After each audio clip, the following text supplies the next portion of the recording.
Welcome to Exposed and Broken YouTube channel. We uncover the secrets of love, betrayal, and the choices that change everything. Daniel Harper had always believed that some cracks in a marriage didn't make noise when they formed. They didn't arrive with shouting matches or slammed doors. No, sometimes they slipped in quietly, like a whisper behind a closed door, or a look that lingered too long on nothing at all. That morning it started like any other. Rebecca moved through the kitchen in that half-distracted way she developed lately. Polished, yet emotionally absent. Her robe was cinched too tightly at the waist, her blonde hair swept into a quick, practice bun, and her phone clutched like a lifeline. Daniel stirred his coffee in silence, watching her from behind the rim of his mug, silently cataloging the new absences in her presence. She hadn't asked him about his work project in weeks. She'd stopped saying goodnight. She'd stopped saying much at all. Lila and Noah found a bunny in the yard again, Rebecca said without looking up. They want to keep it. Daniel raised an eyebrow. Wild rabbit. She nodded. Tiny thing. The kids are obsessed already. I told them we'd ask you. He smiled faintly. You know what I'll say. Her lips twitched. Almost a smile. I do. Tell them we can't keep it. We already have Luna, and the tank's barely holding the fish. I don't want the bunny to get sick or pass something on. She finally looked at him, eyes flat. Then you tell them. Daniel exhaled. They'll take it better from both of us. But Rebecca had already left the room. Moments later, he heard excited voices and pattering feet. Daddy, please, Lila begged. Bunny bundled up in her sweater like a fragile jewel. He's so small. Noah nodded earnestly. He looked at me, Daddy, with his eyes. Daniel knelt, placing a gentle hand on the creature's soft fur. Its little heart thundered under his touch. He's wild, sweethearts. That means he belongs outside with his family. We can't keep him. But we can make sure he goes back somewhere safe, okay? Lila's eyes welled with tears. But he'll be scared. I know, Daniel said. That's why we'll take him to the thorn bushes out back. That's where he'll have the best chance. The hawks can't get to him there. Noah sniffled and nodded, already clutching Lila's arm. Daniel hugged them both tightly. Saying no didn't mean he didn't love them. It meant he wanted to protect them. From heartbreak, from the wild, from hawks. He was supposed to go with them. That was the plan. But a call came through, urgent site issue. Daniel, the always reliable, always their father, had responsibilities. Just make sure you take them out back, he told Rebecca as he grabbed his laptop bag. By the tree line, near the thorns. It's the safest place. She waved a hand over her shoulder. Got it. He kissed the top of Lila's head, ruffled Noah's hair, and left. He should have stayed. 15 minutes later, the children came screaming back inside. He hadn't even opened the blueprint files before Lila ran to him, sobbing. Noah clung to her shirt, wailing. Mama let it go in the middle, and a hawk, Daddy. Daniel froze. Rebecca walked in behind them, arms crossed. It's not that bad. It's just a rabbit. He stared at her. You didn't take them to the bushes? I thought it'd be fine, she said. I mean, it's nature. Things like this happen. They watched it happen? His voice dropped. It's not like I planned it, she snapped. God, Dan, it's just a bunny. They heard it scream, he said. They heard it die. Lila whimpered from the corner. It cried, Daddy. Noah buried his face in his hands. Daniel crouched and gently directed them to their rooms, promising to come check on them soon. They obeyed, but not before Lila whispered, Mama's the bunny killer. Rebecca flinched. Are you serious? Daniel stood. You ignored everything I said. You let them see something they'll never forget. I made a mistake, she yelled. You think you're perfect? You always play the hero, Daniel. It's exhausting. His jaw tightened. Are you really turning this on me? We're supposed to support each other, she shot back. That's what married people do. He stared at her, stunned. Since when have you supported me? The silence between them was thunderous. She blinked rapidly and turned, retreating to their bedroom and slamming the door behind her. That night, she curled away from him in bed, spine sharp with distance. She hadn't checked on the kids. She hadn't said sorry. Daniel had. He sat with Lila until she drifted asleep, the tear-stained bunny drawing still clutched in her hand. Noah had passed out mid-cry, curled into a ball of innocence and confusion. Daniel stood over them long after they'd fallen asleep, the weight of that day pressing on his chest like lead. He didn't know it yet, but this was it, the beginning, the first crack. Daniel woke the next morning to an empty bed. Rebecca's side was cold, the sheets untouched since the night before. Her phone was gone from the charger. So was she. He found her in the kitchen, dressed and scrolling through her phone, her coffee already half finished. The air between them felt like a storm cloud neither of them wanted to name. "Morning," he said. She didn't look up. He leaned against the counter. "You sleep okay?" "I'm fine," she replied quickly. "Lila up yet?" Daniel shook his head. Still sleeping. Rebecca set her cup down with a sharp clink. Good. Maybe today won't start with another meltdown. Daniel studied her. No guilt, no remorse. Just a hint of annoyance, like the trauma she'd handed their kids was just another check mark on a stressful to-do list. "They're still upset," he said, voice low. "They didn't just watch a rabbit get taken. They watched you ignore them." Rebecca finally looked at him, eyes bloodshot but dry. "I'm not the villain here, Daniel. I made a mistake. I'm sorry it happened, but I'm not going to let our kids grow up thinking I'm evil for it. You haven't even said sorry to them." She scoffed. "They're 4 and 6. They'll forget by next week." Daniel turned away before his frustration spilled over. He cleaned dishes that didn't need cleaning, hands scrubbing too hard. He didn't know when she started looking at their kids as inconveniences, or when she started looking at him like a stranger. Over the next few days, the house grew quieter. Not peaceful, just quieter, like everyone was holding their breath. Lila stopped asking her mother to help with homework. Noah wouldn't even sit beside her during breakfast. The children had built their own kind of distance, defensive, confused, and silent. Rebecca didn't seem to notice. Or maybe she didn't care. She started going out more. Yoga nights, book club, a wine tasting 2 towns over. Once, she left just after dinner, without saying goodbye to the kids. Daniel only found out she was gone when he walked into an empty living room and saw her car wasn't in the driveway. When she got home, it was close to midnight. He was still up, sitting in the dark with only the glow of the TV. She walked in laughing, alone, but her face fell when she saw him. "You're still up?" she asked, toeing off her shoes. "I wanted to talk." She sighed. "Daniel, it's late. You didn't tell me you were leaving." Her brow furrowed. "I did." "No. You said you were thinking about going out. Then you just left." She shrugged. "Sorry. I figured you'd be busy on your laptop anyway." He studied her. Her outfit, her makeup, her hair curled in a way she never did for him anymore. "Yoga ran late?" he asked. She blinked. "No. Book club. You said yoga this morning." Rebecca rolled her eyes. "Whatever, Daniel. I don't log everything I do like you do." It wasn't what she said that hurt. It was the way she said it, as if he was a burden, a nuisance. She disappeared down the hall, and minutes later, the bedroom door clicked shut. Daniel sat there in the flickering light, unsure which part of him had gone numb first, his heart or his hope. It was a week later, when Lila said something that made his skin go cold. They were brushing their teeth before school, and Daniel was trying to braid her hair while she explained how her friend's hamster had escaped into a vent. Then she paused. "Daddy." "Yeah, baby?" "Is Mommy allowed to have sleepovers?" Daniel froze. "What do you mean?" "Like, with friends, on Saturdays, when you're at work." He knelt beside her. "What kind of friends, sweetheart?" She hesitated. "A boy. A man. I don't know his name. Mommy says he's her special friend." Daniel's stomach turned. "She said we're not supposed to tell you." Daniel didn't sleep much that night. Lila's words kept echoing in his head.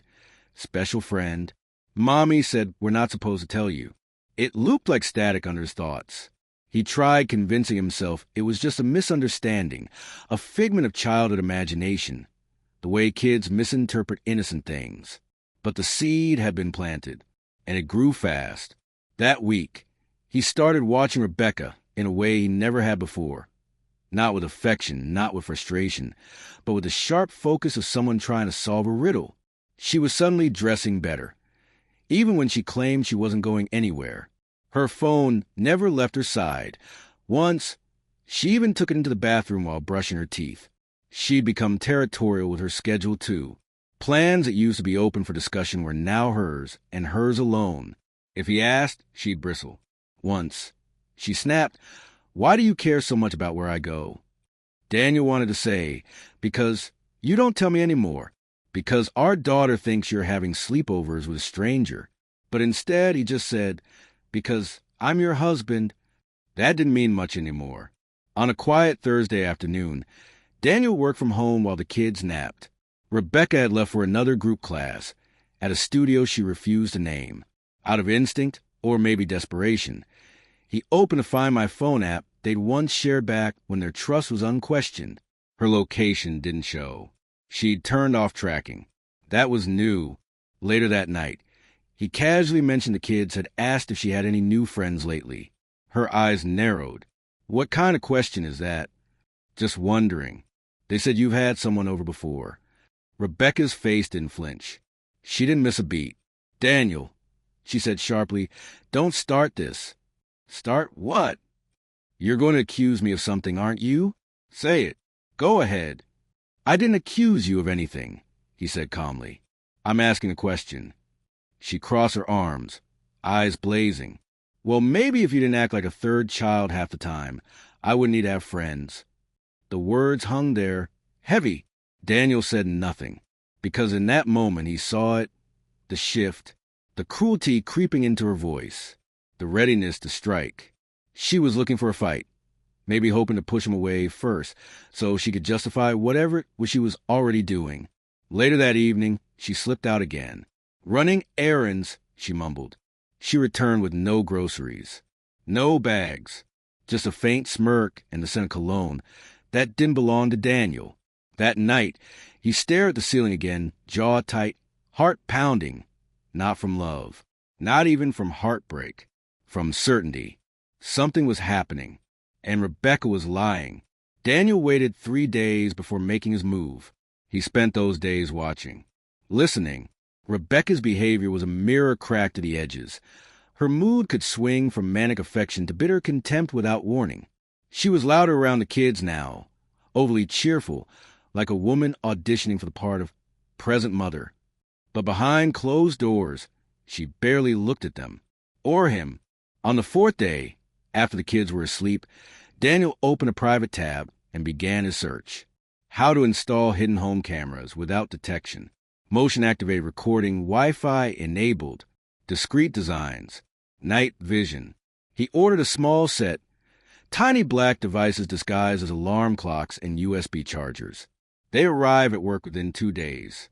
He'd told Rebecca he had a site visit out of town later that week. She didn't ask for details. She never did anymore. That night, lie in the same bed but miles apart, Daniel stared at the ceiling and wondered if he'd lost his mind. But then he pictured Lila's face when she told him about Mommy's special friend, and he knew this wasn't paranoia. This was survival. The cameras arrived in a brown Amazon box, unmarked, discreet. Daniel brought them home in his backpack and waited until Friday night. Rebecca was out. Dinner with the yoga girls, she said, wearing lipstick he hadn't seen in years and perfume she didn't even bother hiding anymore. The moment her car disappeared down the street, Daniel got to work. He moved silently, installing 3 cameras.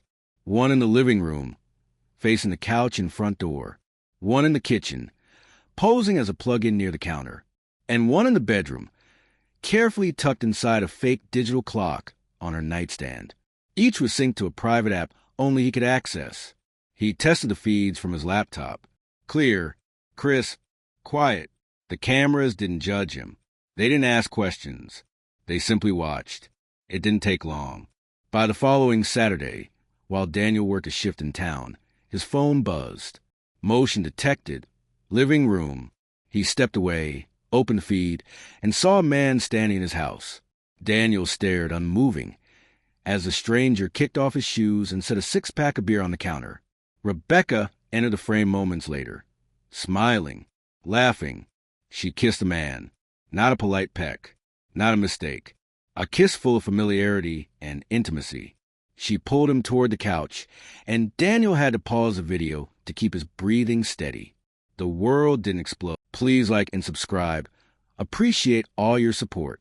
He rewound the footage and watched it again, this time slower. The man was younger, probably 10 years at least. Sharp jaw, cocky grin. Daniel recognized him vaguely from old office events. Julian Cross, Rebecca's former protege. A guy she used as a mentor before she left her job to focus on the family. Apparently, she'd been focusing on Julian instead. Daniel sat in his office that night. Lights off, laptop glowing like a small, silent fire in the dark. The children were asleep. The house was quiet. Rebecca returned around 11:30 p.m. She didn't check on the kids. She didn't check on him. She walked straight to the bedroom, pulled out her phone, and texted. Daniel saw the notification light on her screen. She smiled to herself before turning out the lamp. Daniel didn't confront her. Not yet. He had the truth now. But he wanted more. He wanted her lies recorded, her betrayal documented. He wanted her mask captured in every angle. Because something inside Daniel had shifted. Something quiet and resolute. If she was going to break the life they built, he was going to make damn sure the pieces were hers to hold. By the second week, Daniel had accumulated over 8 hours of footage. It didn't take much effort. Rebecca and Julian weren't careful. They acted like the house was theirs. Sometimes they kissed in the kitchen. Other times they cuddle on the couch like teenagers, laughing at shows Daniel had introduced her to. Twice, Julian picked up toys from the floor, his children's toys, and joked about them being in the way. It made Daniel's stomach turn. But the worst was the bedroom. He never watched those clips in full. He scrubbed through enough to know, enough to feel the sting, the humiliation, the bile in his throat. Julian had slept in their bed, his side of the bed, with the woman Daniel had built his life around. He clicked pause one night, frame frozen on Julian's hand resting on Rebecca's stomach. Smiling, rubbing. Daniel's blood turned to ice. He stared at the image for a long time before reaching for his phone. Claire picked up on the second ring. Danny? His voice cracked. Can you come over tomorrow? Claire was at his door by noon the next day, arms crossed before he even said a word. Her husband, Ethan, waited in the car, giving them space. Daniel led her to his office and played the clips without preamble. Just silence. Just the truth. Claire didn't flinch. She didn't gasp or cover her mouth like a TV show wife. She just watched. And when it ended, she whispered, "That's Julian Cross. I've seen him." Daniel turned sharply. "What?" "I saw them months ago. At Thorne's bar. They weren't kissing, but she was close to him. Too close. Hand on his arm. Leaning in. I wanted to tell you, but I wasn't sure. I didn't want to cause something if it was nothing." Daniel rubbed his hands over his face. It wasn't nothing. Claire's voice softened. "What are you going to do?" He didn't answer right away. He clicked open a browser and typed, "Best family law attorneys, at-fault divorce states." Claire nodded slowly. "You want help?" He looked at her, the weight of sleepless nights behind his eyes. "I want you and Ethan to follow her the next time she goes out." She didn't hesitate. Done. That Friday, Rebecca left the house dressed in high-waisted jeans and a leather jacket she hadn't worn since their honeymoon. Her perfume filled the hallway. She didn't say goodbye to the kids. Daniel kissed them both and said he was going to work late. In reality, he watched the GPS ping her route on the tracker he had planted under her car the night before. Claire and Ethan followed discreetly in their own vehicle. When they reached a bar 20 miles away, nowhere near her usual yoga studio, Claire parked a block away and waited. Rebecca met Julian outside the bar. They didn't see Claire, but even if they had, they wouldn't have cared. Julian put his hand on her stomach again. Claire took a photo. Back at home, Daniel stared at the image. His hand shook, but not from nerves, from something deeper, something raw, because now it wasn't just betrayal. It was a child, and Daniel was not the father. Daniel stared at the photo Claire had taken, Julian's hand resting gently on Rebecca's stomach, her smile soft and satisfied. His mind refused to process it completely, like a file too corrupted to open. She hadn't told him she was pregnant. She was waiting to lie. He didn't remember standing, didn't remember pacing. But Wade came back to himself.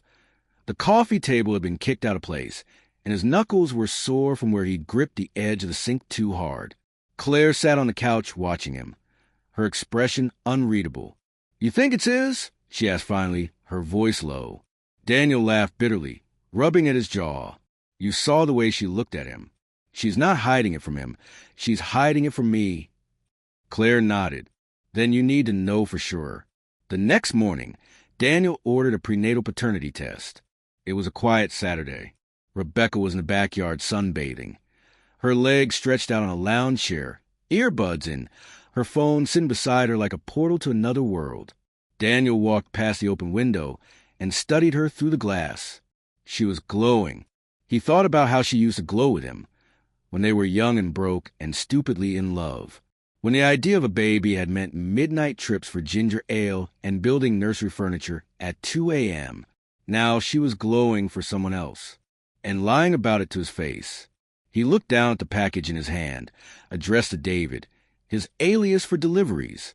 The test kit was small, harmless looking. The deception it held was anything but. It took 4 days. 4 days of pretending.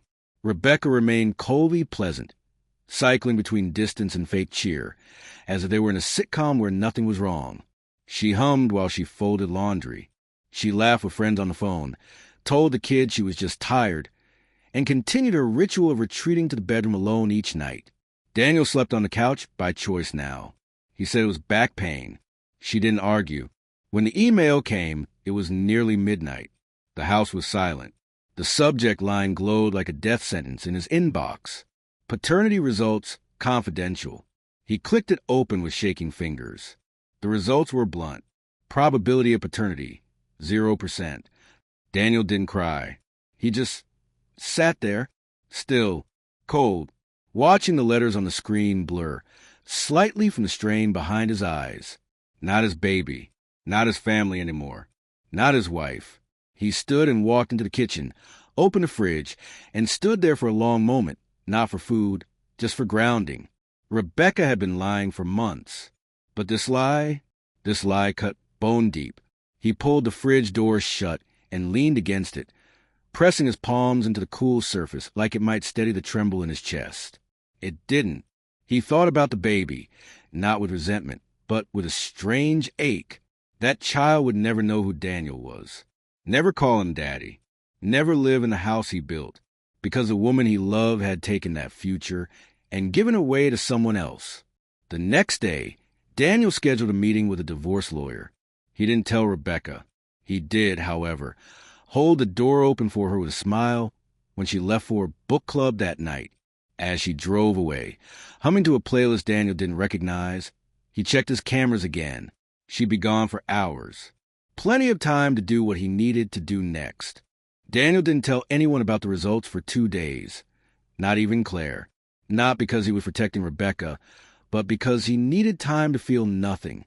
He let himself move through the motions, making the kids' lunches, folding laundry, going to work. But beneath it all, a quiet, volcanic anger simmered. This wasn't just infidelity. This was deception with intent. A plan. A lie Rebecca had been willing to let grow inside her like a secret bomb, waiting to go off, wrapped in a blanket and handed to Daniel like a gift. The lawyer's office smelled like leather and paperwork. Anthony Rivas was a man who didn't blink much, didn't smile easily, and never wasted a word. Daniel liked him instantly. "You're in an at-fault state," Rivas said, flipping through Daniel's folder documents and labeled USB drives. "She's not entitled to nearly as much as she thinks." Daniel leaned forward. "I want custody of my kids. Full. I want her out of the house. And I want every lie she's told documented before this even starts." Rivas looked up, eyebrows raised. You're prepared for war. Daniel's mouth was a hard line. I didn't start the war, but I'm going to end it. Rivas sat back and nodded. Then let's begin. Over the next week, Daniel gathered every thread. He saved copies of Rebecca's texts and emails synced from the family tablet. He downloaded high-resolution videos from the house cameras and organized them by date. He stored the GPS tracking logs, showing her drives to Julian's apartment and other locations. He documented the children's growing distance from her, Lila's drawings, Noah's sudden night terrors. And, of course, he kept the paternity test results printed and sealed. He kept everything backed up on hard drives on the cloud and in a locked drawer at Claire's house. Every night, he played along, sitting across the dinner table from Rebecca while she half-heartedly asked about the kids' school and scrolled through her phone mid-conversation. He answered her questions like everything was fine, like the rope hadn't already been tied. On Friday, Daniel told her he'd be out of town for a 3-day business retreat. Where? She asked, eyes not leaving her screen. Lakeview. She didn't even look up. As he packed his duffel bag, she walked past him humming, smirking, even. She didn't ask why he packed so light. Didn't ask when he'd be back. Just kissed him on the cheek and said, "Drive safe." He drove 3 blocks, parked, and called Claire. "Time to watch the show," he said. Back at the house, his sister and Ethan picked up the kids and took them for the weekend. Pizza, movies, safety. And Rebecca? She invited Julian over 2 hours later. Daniel watched on his laptop as Julian entered the home through the same door Daniel had held open for her hundreds of times. They laughed. They drank.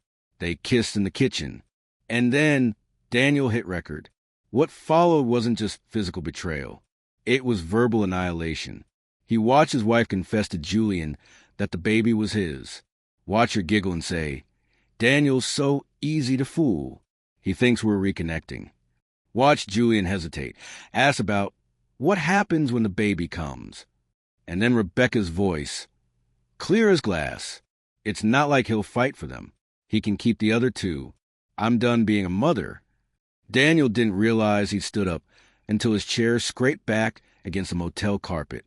His heart felt like it had stopped. His hands were ice. She had just given away their unborn child like a toy and discarded the other 2 like old clothes.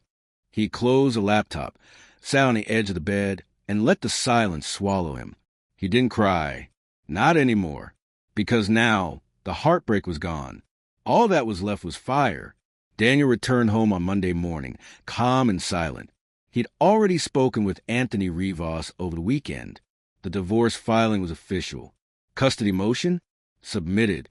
The court date was pending, and everything else, the evidence, the footage, the transcripts, was sealed and ready. He didn't tell Rebecca he was back. He sat in his office as if nothing had changed. The house was quiet. The kids weren't home yet. Claire was keeping them for one more night. It was better that way. At 11:42 a.m., the doorbell rang. Daniel didn't move at first. He let the moment sit, let the tension hum in the walls like an old refrigerator. Then he walked to the door and opened it. The sheriff stood there, clipboard in hand. "Daniel Harper?" "Yes." "Please confirm the recipient is your spouse, Rebecca Harper?" Daniel nodded, eyes locked on the hallway behind him. "She's in the living room." The sheriff entered, his steps heavy and sure. Daniel didn't follow. He just waited, ears tuned for the shift. It came fast. "What the hell is this?" Rebecca's voice sliced through the air. Daniel stepped into view. She turned on him, legal documents trembling in her hand. "You're divorcing me?" He said nothing, just looked at her, really looked. Her hair was still damp from her shower, her makeup only half done. She wore the same sweater she'd worn on her first date with Julian. Daniel had seen it in the footage. There was no trace of shame on her face, only rage. "You can't be serious," she hissed. "You're doing this to me?" Daniel's voice was quiet. "I'm doing this for myself. And for the kids." She gaped. "You're breaking up our family." Daniel tilted his head. "You already did that." She charged forward, waving the papers in his face. "You have no right. You have no proof. This'll ruin me, Daniel." He didn't blink. You're pregnant with another man's child. I have video, audio, GPS logs, and paternity tests. She froze. Her eyes flicked back and forth, searching for a crack in his voice, a window she could climb through to manipulate her way back in. But there was nothing, just a locked door. You spied on me? Daniel's lips curled faintly. I protected my children. She backed away then, face pale. Her mouth opened and closed. For the first time, words failed her. And in that silence, Daniel walked forward, slow and deliberate, until the space between them was razor thin. You wanted to lie your way through the next 6 months. Make me believe the baby was mine. Hand me a life I didn't ask for. But worse than that, you were willing to abandon our kids because you think they love me more. Her hands trembled. I didn't mean... You said it. He snapped, voice low but hard. You said it on tape. And you said you were done being a mother. She collapsed onto the couch, as if the room had finally shifted beneath her. It was just talk. It wasn't serious. Daniel stared down at her. Neither is this marriage. Rebecca didn't cry, at least, not at first. She sat motionless on the couch, staring down at the divorce papers like they might rewrite themselves if she blinked hard enough. Her hands clenched the pages so tightly that the edges curled, and her lips pressed into a thin, bloodless line. Daniel stood a few feet away, his arms crossed, steady as stone. You don't have to do this, she finally whispered. We can fix it. We can go to therapy. I'll cut things off with him. Daniel shook his head slowly. No, you don't get to ask for therapy after months of lying. You don't get to hit reset just because you got caught. Her eyes snapped up. I was confused. I've been miserable. You stopped noticing me years ago, Daniel. You think this is all my fault. I think you made a choice, he said. Multiple choices. Over and over again. And now you're facing the consequences. Rebecca stood, the papers crumpled in her hand. I gave you everything. My youth, my body, my time. And you what? You just spy on me and throw me out like garbage? You gave me lies, Daniel replied, his voice calm but cutting. You let another man into my home, into my bed. You carried his child and were ready to pass it off as mine. You made our children accomplices to your secrets. And the moment you thought you'd be free of them, you were ready to walk away. I never meant for it to go that far. It did go that far. She turned toward the hallway, like she might run to the bedroom and slam the door, retreat into denial. But Daniel didn't give her the chance. Don't bother calling the cops again, he said. Her shoulders stiffened. I know you'll try, he added. I know you'll pretend I hit you or scared you. But I already gave the police video footage. Multiple angles. Audio too. The night you joked about it. It's all there. Rebecca turned slowly, her face draining of color. You recorded me saying that? He nodded. Every lie, every whisper, every plan. She looked like she might crumble right there. But still, some part of her clung to the performance. You're sick, she spat. Who does this to their wife? Daniel met her gaze. A husband who finally sees her for what she really is. She broke then. The tears came all at once. Big, gasping sobs that shook her shoulders and filled the room with the sound of regret. But Daniel didn't move. He didn't offer comfort. He didn't even flinch. Because these weren't the tears of someone broken. They were the tears of someone caught. I can't survive this, she whimpered, sinking back onto the couch. You'll ruin me. No, Daniel said. You ruined yourself. She reached for him instinctively, as if muscle memory might save her. But he stepped back. I want you out of the house by Friday, he said, his voice devoid of emotion. I've already spoken to Anthony. You can take the car. You can take what's yours. But you're not taking our kids. Rebecca stared at him in disbelief, mouth open, tears falling in silence now. Daniel turned away, walked toward the kitchen, and paused only once. You should call Julian, he said. Tell him his son will need a crib. Rebecca didn't leave by Friday. She stayed, sulking behind the bedroom door, barely speaking to the children, slamming cupboards and sighing heavily like the house itself owed her sympathy. Daniel remained composed. The kids returned home from Claire's, and he did everything he could to shelter them from the tension thickening in the walls. He began sleeping in the guest room permanently. Meals were eaten in shifts. Conversations were stiff, polite, if only for the sake of the children. But underneath it all, Daniel knew what was coming. Desperation makes monsters of people. It started the next Wednesday. Daniel had just finished a Zoom meeting when 2 police officers knocked on the door. Rebecca appeared seconds later, perfectly made up, a tremble in her voice, her hand gripping her stomach like a mother protecting her unborn child. She said you assaulted her, the taller officer explained, that she feared for her safety. Daniel didn't argue. He didn't panic. He simply said, "May I show you something?" He led them into his office and opened his laptop. Click. Living room footage from 2 hours ago.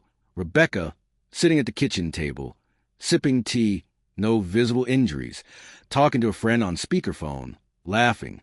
Click. Bedroom footage. Rebecca making the call, rehearsing her lines, whispering, "Just sound like you're scared. Just breathe hard." The officers exchanged a look.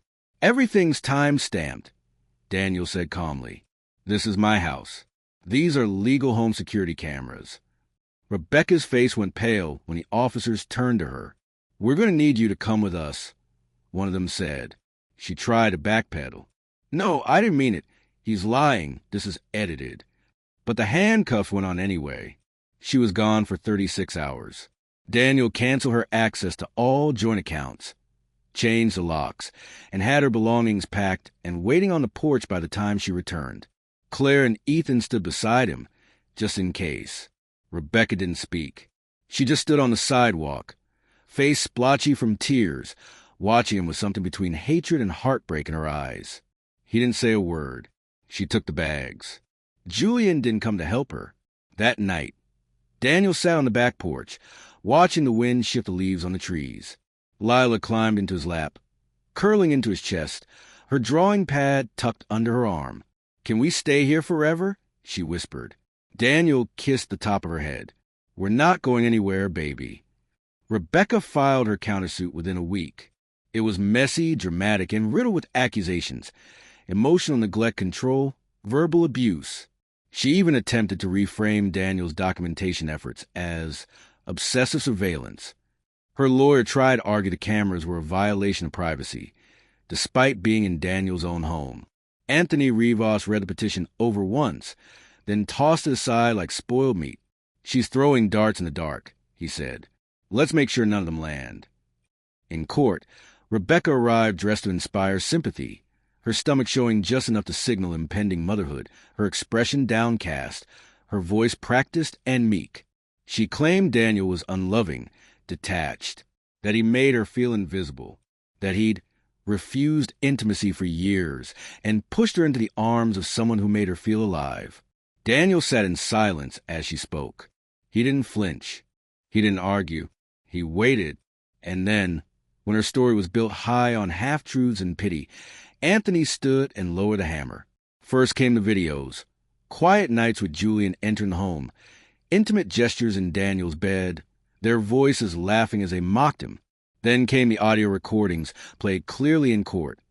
Rebecca telling Julian that Daniel didn't matter, that the baby was his, that she planned to pretend until it was too late to argue. The courtroom shifted with every clip. Murmurs from the gallery. The judge's expression tightening like a storm. And then the paternity test.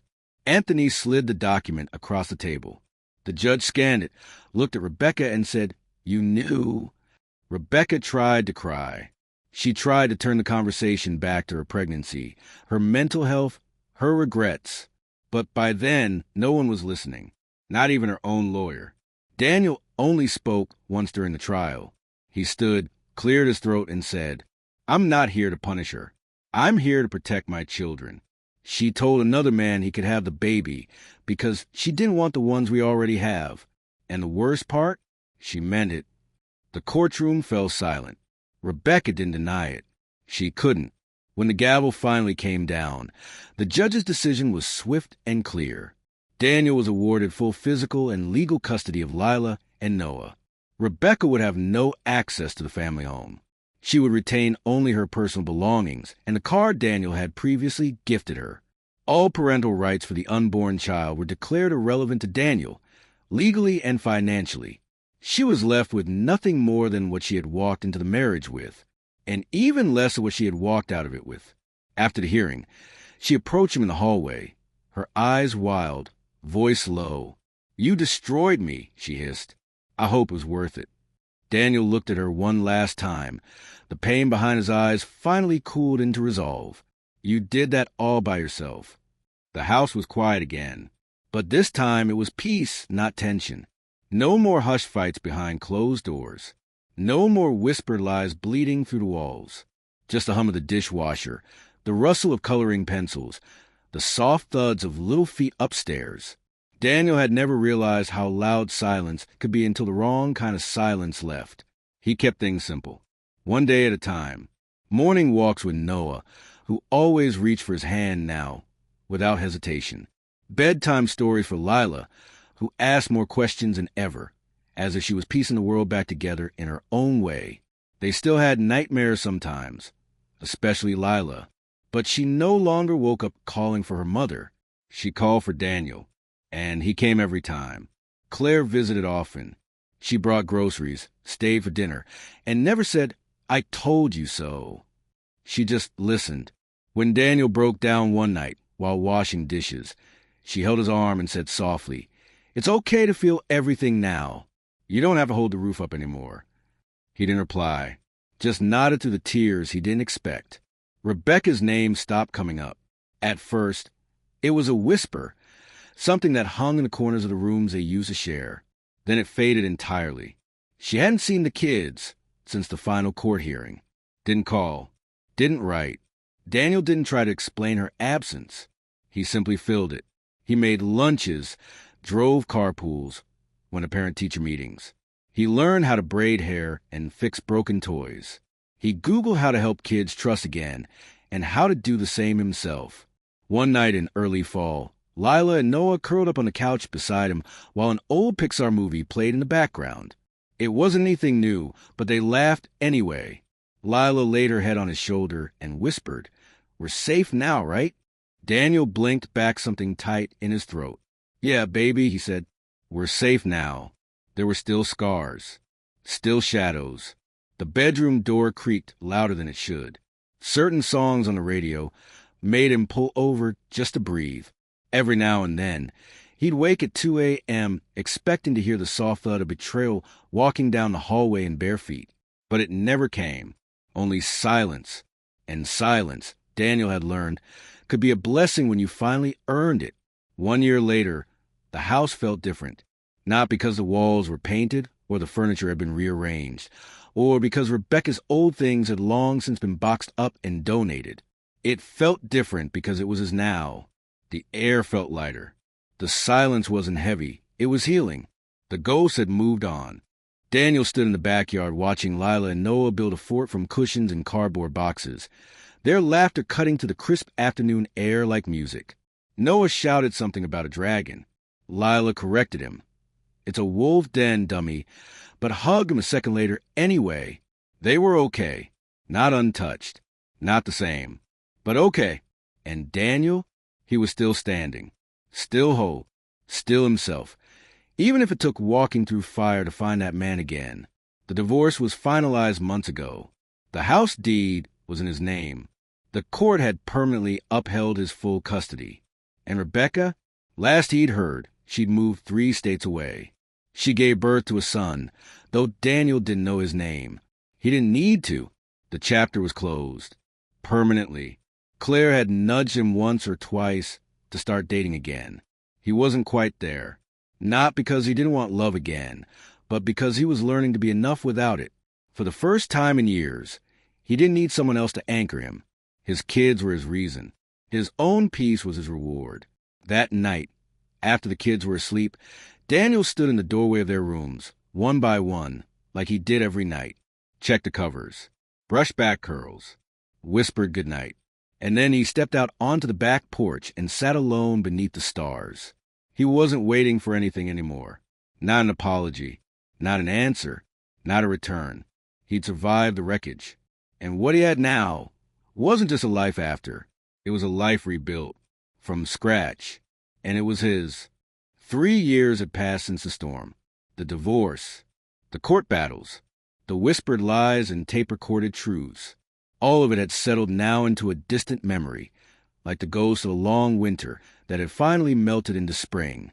Daniel Harper was no longer the man who had once paced his home like a stranger, wondering if his life was real or some twisted, slow-burning nightmare. He was no longer the husband clinging to a false reality, no longer the shell of a man left behind after betrayal. He was something else entirely now. He was whole. The mornings came easier. They started with laughter, usually from the kitchen.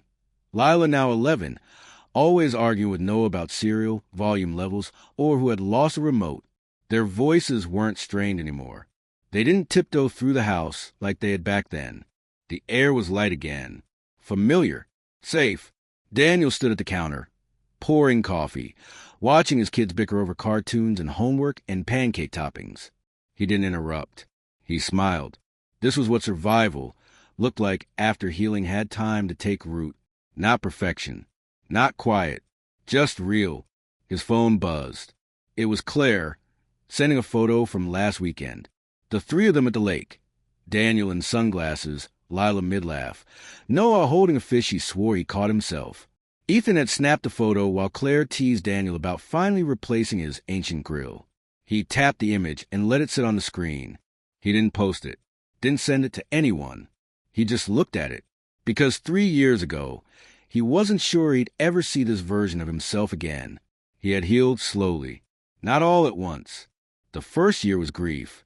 For the marriage. For the future that never happened. For the version of Rebecca he thought was real.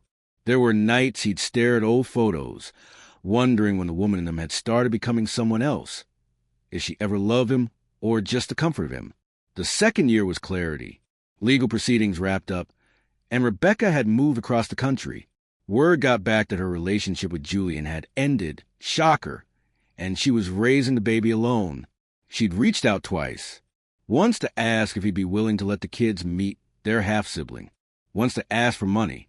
Both times, Daniel had responded with silence. There was no war left between them. Just ash. The third year, this one was peace. Not the quiet kind that feels like absence. The full kind. The kind that fills your chest. He had started running again. Something he hadn't done since college. Just a few miles every other morning. Music in his ears. The neighborhood blurring past. His body felt stronger. His mind sharper. He read more. Cooked better. Started therapy and kept going, even after he felt fine. He'd even bought a used camera and taken up photography, mostly landscapes. Sometimes the kids. Once or twice, he caught himself framing shots of things that made him feel. The way sunlight hit Lila's curls. The way Noah stood like a miniature version of himself, serious-eyed and barefoot. They were growing fast, but they were growing whole. He sat on the porch that weekend with a book open and a quiet hum of music floating from inside. It was late April, cool breeze, soft sky. Then he heard a voice. "Excuse me." He looked up. A woman stood at the gate, holding a to-go coffee tray. She was tall, jeans and a green sweater, hair in a messy bun, a leash in one hand connected to the most chaotic golden retriever Daniel had ever seen. "I think your son just launched this at my dog," she said, lifting what appeared to be a foam rocket ship, and then ran back inside like it didn't happen. Daniel chuckled. "Standing. That sounds like Noah." She laughed. "No harm done. He's cute. A little intense, though. He gets that from me." She extended the rocket and the coffee tray. "One's a peace offering. The other's mine, but I figured I'd say hi. I just moved in 2 houses down." He took the rocket and glanced at the tray. "That's bold. Showing up with caffeine." She smirked.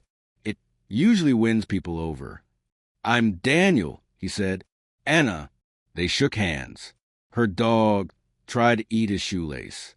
He didn't think much of it at first. He wasn't looking for anything. But Anna was easy.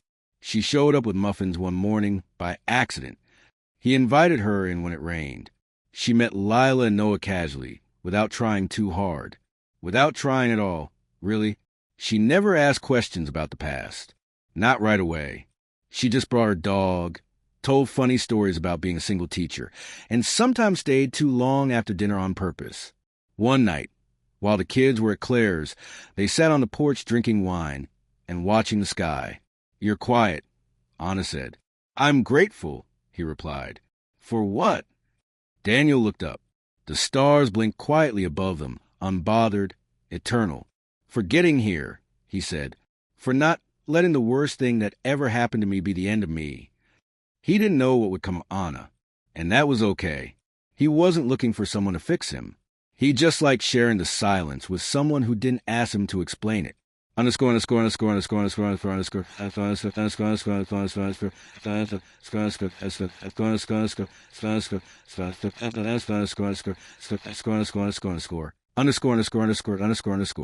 Later that night, after Anna had gone and the house was still, Daniel stood in the doorway of his children's rooms. Just like he used to, he checked the covers, smoothed their hair, whispered goodnight. Then he walked out to the backyard, barefoot in the dewy grass, and tilted his head toward the sky. He wasn't waiting anymore. Not for apologies. Not for a return. Not for someone to make him whole. He had survived the wreckage. And what he had now wasn't a second chance. It was a life that had been earned. Slowly. Painfully. Fully. Built from scratch. And it was his. Still his. Always his.